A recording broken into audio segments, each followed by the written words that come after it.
Qapısın döyməli kimsə qalmadı, gedib dərdlərimi daşa deyirəm. Gilə eləyirəm daş adamlardan, daşın da daş səbri daşa deyirəm.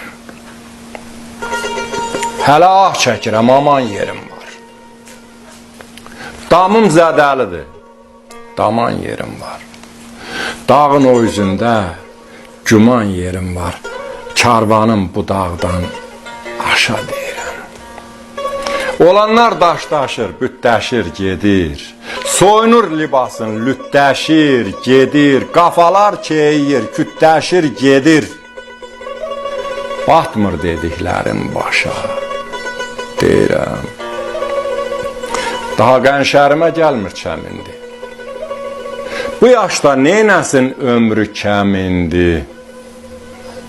Nizamsız, dağınıq, bu köş mənimdir.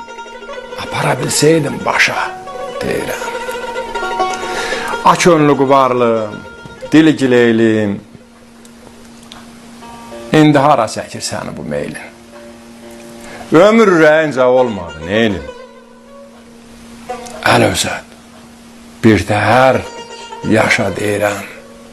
Əl özət, çəmin tab, yaşa deyirəm. Düşünmə ki qocalmışsan, hər yaranan qocalanmaz. Qocaldıqca ucalmışsan, hər qocalan ucalanmaz. Ay balam, həyat sonsuz, ömür azdır, yar xəzan, yar yazdır.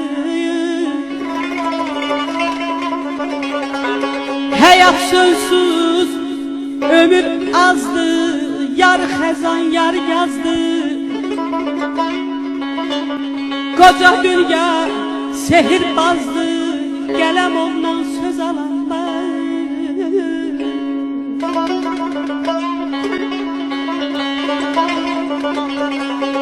Gülə qanqal etməz zalaq, bülbül olmaz kör yapalaq.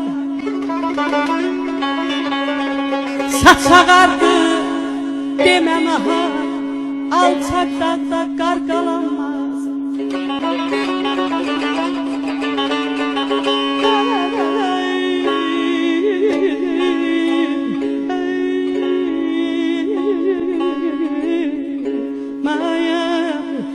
Ay canım,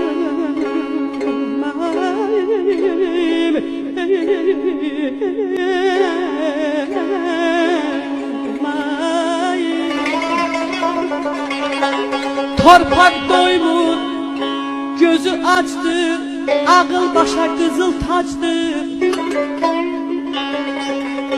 Ən ağır yük ehtiyacdır, dağda ona çata bilməz. Şahmatdır ki bu kainat,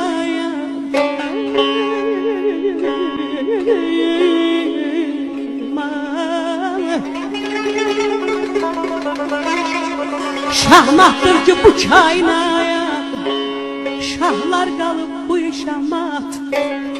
Ay Ferahi,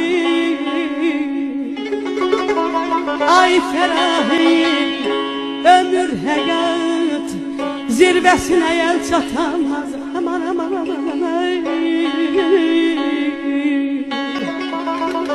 yarın aman aman ay, aman aman aman, yarın aman aman ay.